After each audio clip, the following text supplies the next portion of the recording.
miliar US dollar atau naik sebesar 8,25%. Nilai ekspor non-migas juga tercatat naik sebesar 2,29% dengan nilai 20,84 miliar US dollar. Peningkatan nilai ekspor di bulan Februari 2025 ini yang secara bulanan terutama didorong oleh kenaikan nilai ekspor non-migas, yaitu pada komoditas pertama lemak dan minyak hewani atau nabati HS15 yang naik 37,04%, di mana ini andilnya sebesar 3,71%.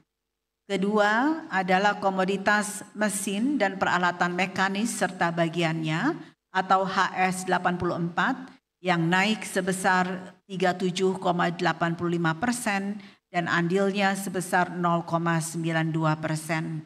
Serta yang ketiga adalah komoditas logam mulia dan perhiasan atau permata yang masuk dalam kategori HS71.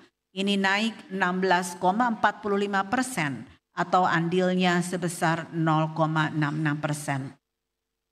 Adapun kenaikan nilai ekspor migas terutama didorong oleh peningkatan nilai ekspor minyak mentah dengan andil sebesar 0,56%.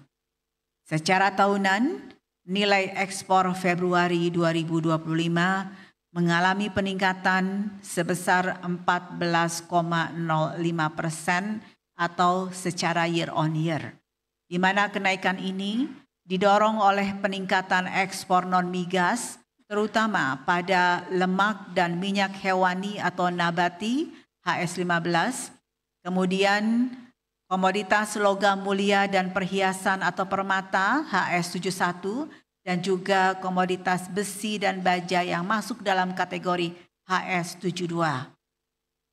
Selanjutnya adalah perkembangan ekspor non-migas Indonesia menurut sektor. Pada Februari 2025, total ekspor non-migas adalah sebesar 20,84 miliar US dollar. Yang jika kita rinci menurut sektornya adalah sebagai berikut. Sektor pertanian, kehutanan dan perikanan berkontribusi sebesar 0,56 miliar US dollar. Sektor pertambangan dan lainnya sebesar 2,63 miliar US dollar dan sektor industri pengolahan dengan nilai ekspor sebesar 17,65 miliar US dollar. Dengan demikian, seluruh sektor mengalami kenaikan ekspor secara bulanan kecuali pertambangan dan lainnya. Peningkatan nilai ekspor non-migas utamanya terjadi pada sektor industri pengolahan yang naik sebesar 3,17% dengan andil sebesar 2,53%, di mana peningkatan secara bulanan ini utamanya disebabkan oleh meningkatnya nilai ekspor minyak kelapa sawit, mesin untuk keperluan umum, barang perhiasan dan barang berharga, serta timah.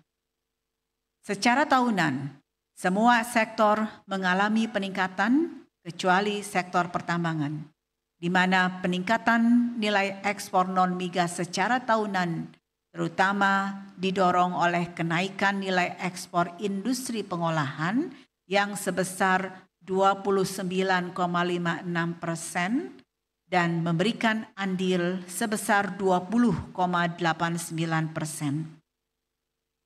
Pada bagian ini, seperti biasa, saya akan menjelaskan lebih detail tentang kinerja ekspor untuk beberapa komoditas unggulan Indonesia, yaitu batu bara, besi dan baja, serta CPO dan turunannya, di mana total ketiga komoditas ini memberikan share sekitar 30,48% dari total ekspor non-migas Indonesia pada Februari 2025.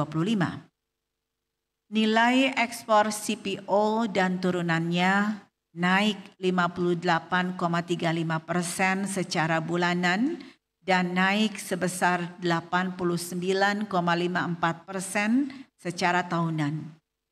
Selanjutnya untuk nilai ekspor besi dan baja itu turun secara bulanan sebesar 6,20%, tetapi secara tahunan mengalami kenaikan sebesar 19,52%. Selanjutnya nilai ekspor batu bara turun 3,79% secara bulanan dan juga secara tahunan mengalami penurunan sebesar 19,73%. Selanjutnya, di bagian kedua, saya akan menyampaikan perkembangan impor bulan Februari 2025. Pada Februari 2025, total nilai impor mencapai 18,86 miliar US dollar atau naik sebesar 5,18% dibandingkan Januari 2025. Impor migas sebesar 2,87 miliar US dollar atau naik 15,50% dan impor non migas senilai 16 miliar US dollar atau meningkat sebesar 3,52%. Peningkatan nilai impor secara bulanan didorong oleh peningkatan nilai impor non migas yang andilnya sebesar 3,03% dan juga nilai impor migas yang andilnya sebesar 2,14%. Secara tahunan, nilai impor Februari 2025 meningkat 2,30% dan nilai impor non migas naik 3,47%, namun impor migas turun sebesar 3,76%. Peningkatan nilai impor secara tahunan juga didorong oleh kenaikan impor non migas yang andil kenaikannya sebesar 2,91%. Selanjutnya adalah impor menurut penggunaan. Pada Februari 2025, baik secara bulanan dan secara tahunan terjadi peningkatan pada impor bahan baku penolong dan barang modal, namun untuk barang konsumsi mengalami penurunan. Secara bulanan, nilai impor barang konsumsi turun sebesar 10,61%. Penurunan barang konsumsi terbesar terjadi pada impor untuk boneless meat of bovine animals yang frozen, di mana nilai impornya turun 43,5 juta US dollar dibandingkan bulan lalu. Yang kedua adalah untuk barang semi-milled or wholly milled rice, ini beras, yang nilai impornya turun 37,0 juta US dollar dibandingkan bulan lalu.